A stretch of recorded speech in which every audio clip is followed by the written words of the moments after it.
December 1944, USS Lexington. Lieutenant Commander Paul Hammond watches his radar screen as 47 kamikaze planes dive toward his carrier group. Japanese pilots trained 6 months for this one-way mission. They'll be dead in 90 seconds. But what happens in those seconds will make Emperor Hirohito's advisors demand an explanation for why planes are exploding in empty air, hundreds of feet from their targets. In the next 20 minutes, you'll see how one physicist's impossible idea killed 5 out of every 6 attacking aircraft and made kamikaze pilots radio back 2 words that changed Japanese naval doctrine forever. Black magic. The math was supposed to be impossible. A shell fired from a moving ship at a diving plane traveling 400 miles per hour had a hit probability of 0.002% with conventional ammunition. That's 1 hit in 50,000 rounds. The US Navy was firing 5,000 shells to destroy 1 plane. At Pearl Harbor, it took 12,000 rounds. By 1943, Japanese pilots joked about American anti-aircraft fire. Captain Mitsuo Fuchida, who led the Pearl Harbor attack, wrote in his journal on March 15, 1943, "The Americans shoot the sky full of steel, but we fly through it like rain through a forest." He survived 17 missions flying through American flak. On January 5, 1945, he would watch 6 planes from his squadron disintegrate simultaneously, 300 feet from any ship. Then Johns Hopkins physicist Merle Tuve noticed something everyone had missed. You didn't need to hit the plane. You needed to kill the pilot. A 5-pound shell exploding within 70 feet would send 2,000 steel fragments through aluminum skin like it was paper. But how do you make a shell know when it's 70 feet from a target moving in 3 dimensions at combat speeds? The answer would take 800 scientists working in absolute secrecy and create a device so classified that gunners who loaded them weren't told what they were loading. Inscreva-se para análises profundas de 20 minutos sobre tecnologia que mudou a guerra. 2 vídeos por dia. The shells they loaded contained miniature radar sets the size of a light bulb that could survive being fired from a gun at 2,700 times the force of gravity. Section 23. That's all it said on the door at Johns Hopkins Applied Physics Laboratory. Behind that door, Dr. Merle Tuve, age 42, from Canton, South Dakota, was attempting the impossible. Every military engineer said it couldn't work. Build a radio transmitter that survives being shot from a cannon. The acceleration force would reach 20,000 Gs. A human body liquefies at 50 Gs. Electronic tubes shatter at 100. Tuve needed them to survive 20,000, then function perfectly while spinning at 500 revolutions per second, then detect an aircraft and detonate within lethal range, all in less than 0.7 seconds. His team included 112 physicists, 76 electrical engineers, 38 mathematicians, and one requirement that would save thousands of American lives. Failure was not an option. The British had tried first. In 1940, they managed to create a photoelectric fuse that could detect searchlight beams reflected off aircraft. It worked exactly twice. Then German pilots learned to attack from angles where searchlights couldn't reach. The British prototype cost £200 sterling per shell. The Americans would need to mass-produce their version for $18 each. But Tuve had noticed something the British missed. Radio waves didn't care about darkness, weather, or attack angles. A tiny radio transmitter could send out waves, measure their reflection, and know exactly how far away that aircraft was. The explosion could wait for perfect range. 14:32 hours, September 12, 1942, Chesapeake Bay testing range. The prototype fuse is loaded into a 5-inch shell. Navy observers are skeptical. They've seen 23 previous designs fail catastrophically. Test pilot Lieutenant Jack Coates flies his drone aircraft across the range at 5,000 feet altitude, 280 miles per hour. The gun fires, 2.3 seconds to intercept. The shell passes the aircraft by 120 feet and detonates. Coates' drone is shredded. 63 holes puncture the fuselage. The engine stops immediately. In the observation bunker, Admiral William Blandy turns to Tuve. How many can you make and how fast? The numbers would determine the Pacific War's outcome. Each VT fuse, variable time, the cover name, contained 4 vacuum tubes, dozens of components, and a battery that had to activate on firing, power the system for exactly 45 seconds, then self-destruct if it hadn't detonated. If you're understanding how impossible this sounds in 1942 technology, hit that like button. Here's what made it harder. The entire device had to fit inside a space smaller than a coffee cup, cost less than $20, and be simple enough for 18-year-old sailors to load in combat. Grid reference 4590, Philippine Sea, October 24, 1944. Gunner's mate second class Robert Mitchell, 19, from Topeka, Kansas, loads his 37th VT shell of the morning. He doesn't know what VT means. That's classified beyond his clearance. He only knows these shells have red bands and must be loaded last. 4 minutes later, his gun crew watches a Zero fighter approaching at wave height, jinking to avoid radar lock. Range, 8,000 yards. Mitchell's gun fires. The shell passes over the Zero by 200 feet, then explodes. The pilot, Lieutenant Yukio Seki, aged 23, trained for 8 months to fly below American radar. His cockpit is instantly punctured by 47 metal fragments. He's dead before his plane hits the water. Mitchell makes another mark on his tally board. The red-banded shells never miss. But they almost didn't work at all. January 1943 testing revealed a fatal flaw. The fuses detonated prematurely in rain. Water droplets reflected radio waves just enough to trigger detonation. Tuve's team had 6 weeks to solve it, or the Navy would cancel the program. The solution came from the youngest team member, 24-year-old physicist James Van Allen, who would later discover Earth's radiation belts. He realized they didn't need to detect the plane. They needed to detect the change in reflection as the plane got closer. A simple circuit could ignore steady signals from rain, but trigger on rapidly increasing returns from approaching aircraft. They called it the differential detector. It would save 20,000 American lives in the next 2 years. Lieutenant Anderson sits alone in the mess hall at 0200 hours, writing letter 38 to Sarah. His hands still shake from 6 hours at the radar station. Dearest Sarah, I can't tell you what we're doing, but it's working. The war might actually end. Maybe I'll see Portland rain again. Maybe we'll have that June wedding after all. The tally board shows 31 now. Each mark weighs heavier than I expected, but lighter than losing. I dream about teaching again, about lesson plans instead of kill coordinates, about chalk dust instead of gunpowder. 3 more months, they say. I'm counting. The factory statistics stagger comprehension. Crosley Corporation, which made radios before the war, now produced 5,000 proximity fuses per day. That's one every 17 seconds, 24 hours a day, 7 days a week. Each fuse underwent 167 quality checks. The failure rate had to stay below 0.2%. In combat, a dud shell meant a plane got through. By October 1944, American ships carried 1.2 million VT shells. The Japanese had no idea they existed. That was about to change catastrophically.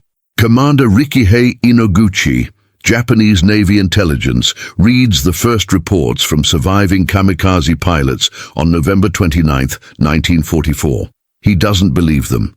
Shells exploding with no impact, destroying aircraft 100 meters from targets. He writes in his analysis, pilots traumatized, seeing illusions. Then the numbers arrive. October kamikaze missions, 73 planes launched, 67 shot down. November, 124 launched, 119 destroyed. Success rate dropped from 27% to 4% in 6 weeks. The pilots aren't wrong. The Americans have something impossible. His diary entry December 3rd reveals growing desperation.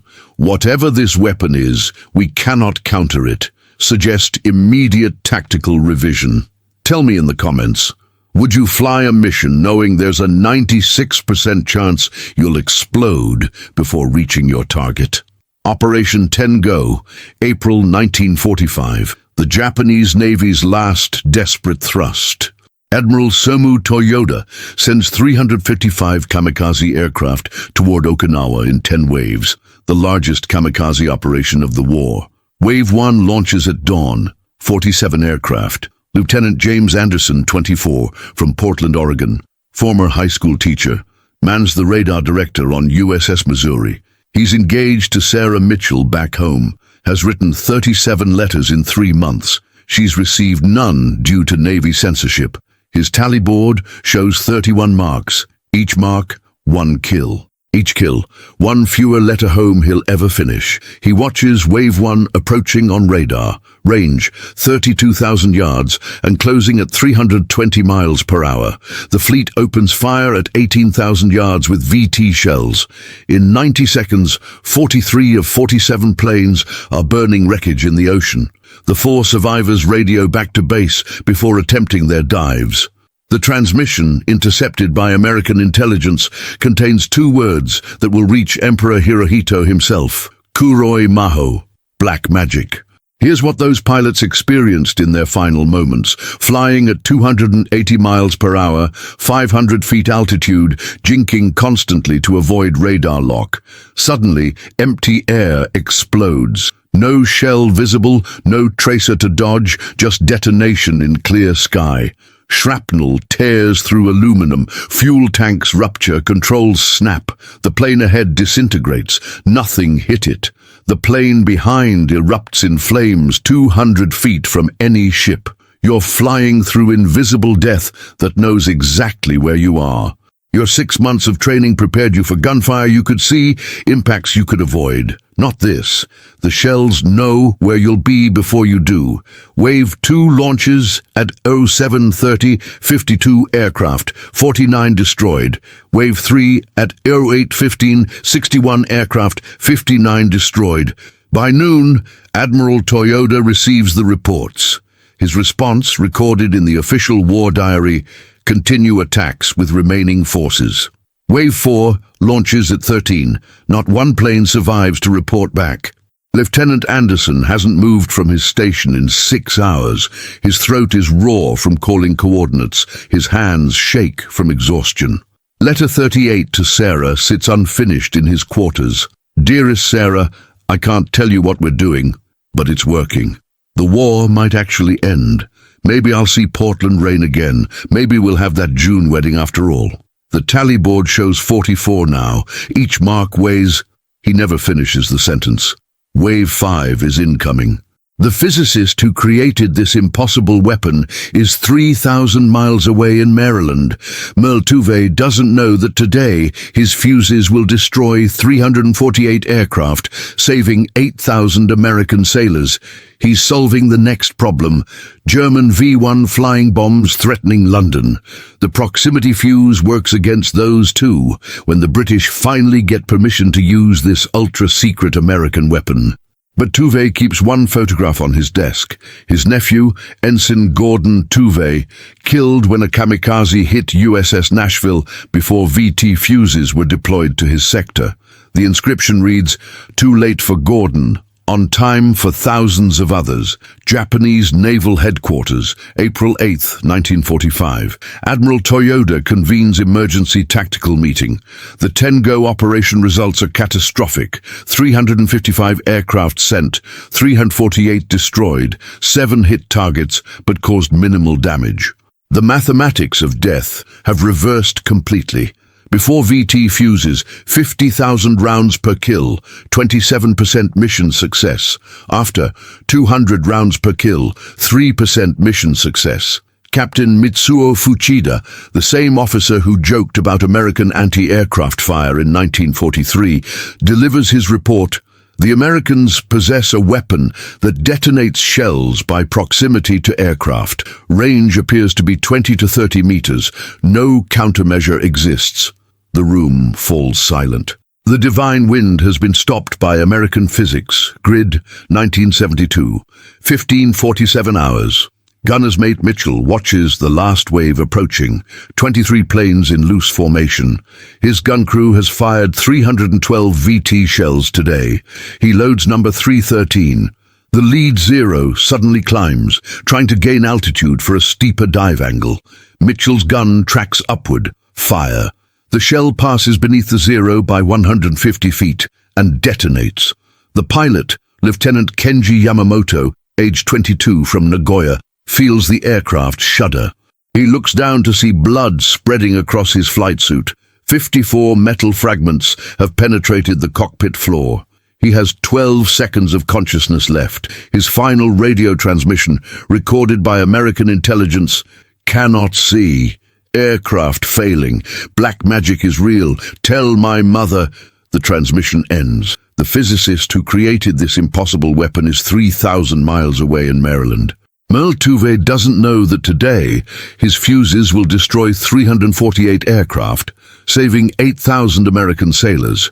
He's solving the next problem, German V-1 flying bombs threatening London.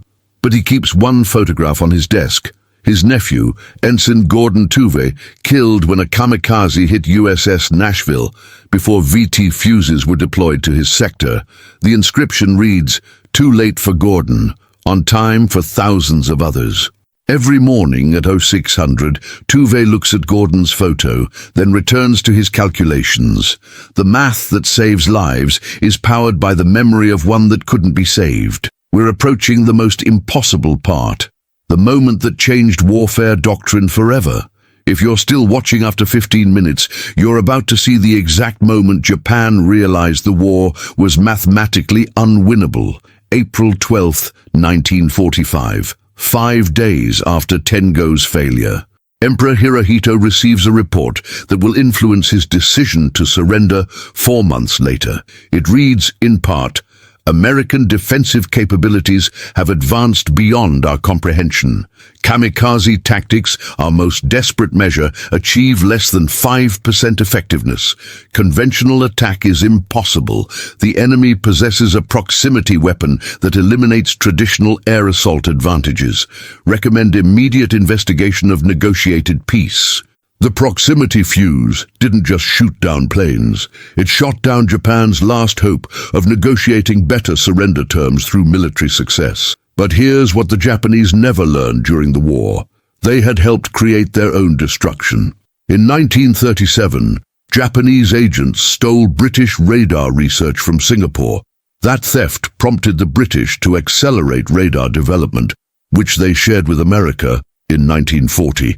That American radar research, combined with British urgency, led directly to Tuve's proximity fuse. The weapon destroying Japanese planes used principles from technology Japan had stolen 8 years earlier.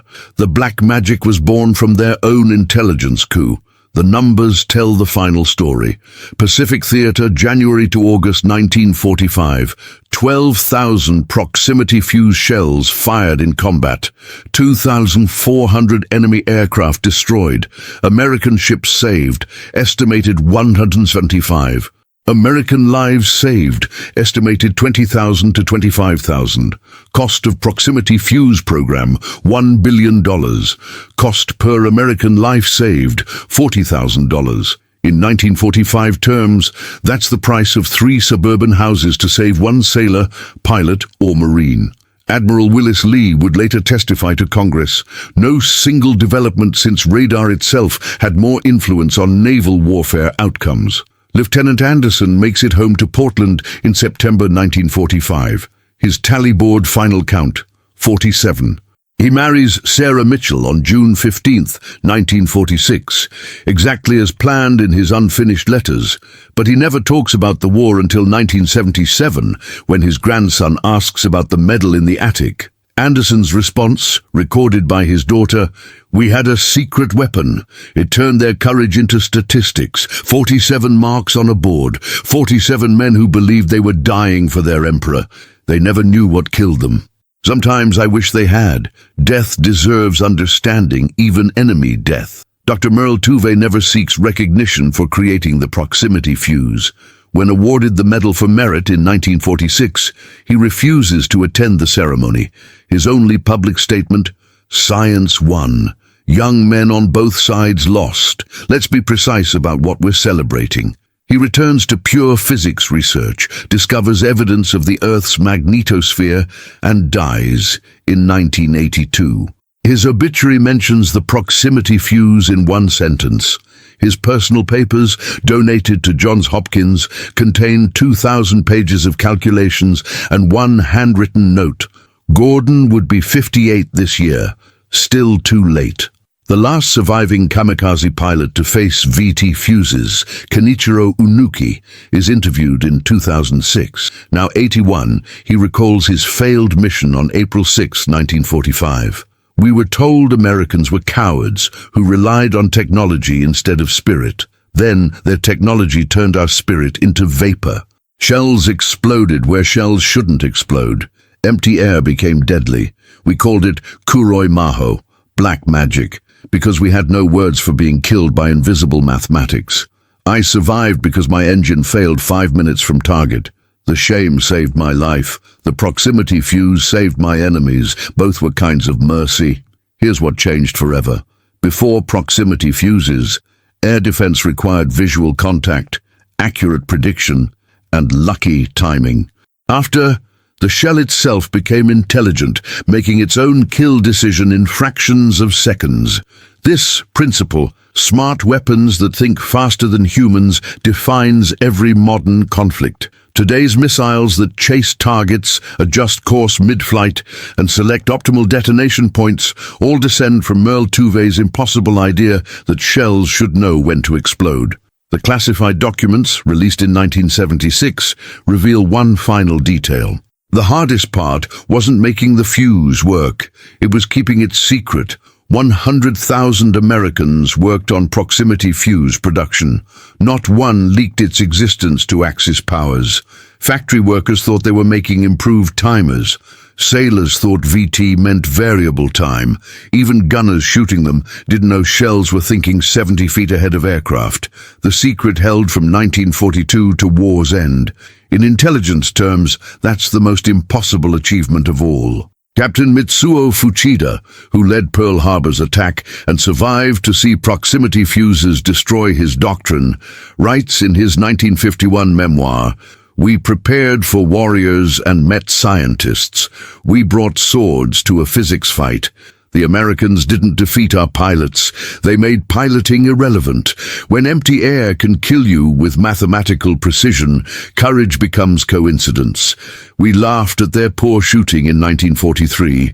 By 1945, their shells were laughing at our surprise." 3 lessons emerge from 20,000 proximity-fused kills. First, the next war's winning weapon is being invented in a basement laboratory today, dismissed as impossible by every expert. Second, keeping a secret among 100,000 people requires each person believing they're not important enough to know a secret. Third, the most humane weapon might be the most devastating one. The proximity fuse killed thousands, but ended the Pacific War months sooner, saving hundreds of thousands on both sides.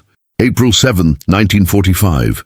Lieutenant Anderson writes letter 47, his last before war's end. "Sarah, I've stopped counting days. The war feels finished even though it continues. We have something that makes their bravery pointless. It's horrible and necessary, and I helped aim it 47 times. When I come home, I want to teach again, not mathematics or history. Poetry, maybe. Something without trajectories, something that creates rather than calculates, something where precision means beauty, not death. Something where explosion is a metaphor, not a measurement. I need to remember why accuracy matters beyond killing. Help me remember. All my love, James." He posts it the next morning. Sarah receives it 3 weeks later, the same day newspapers announce Germany's surrender. She keeps it for 67 years, until her death in 2012. Her grandson finds it while settling her estate, along with Anderson's complete wartime correspondence. 46 letters never sent, one that was, and a tally board with 47 marks. each mark annotated in Anderson's shaking handwriting with date, time, and grid reference. The final entry, April 7, 1945, 14:32. Grid 56:23. Stopped counting. They're all someone's Gordon. Subscribe para análises completas que revelam tecnologias que mudaram a guerra para sempre. 2 vídeos por dia. Next video. How Stalin's female snipers killed 12,000 Germans using a technique Wehrmacht manuals called impossible, and why Hitler personally ordered them captured alive.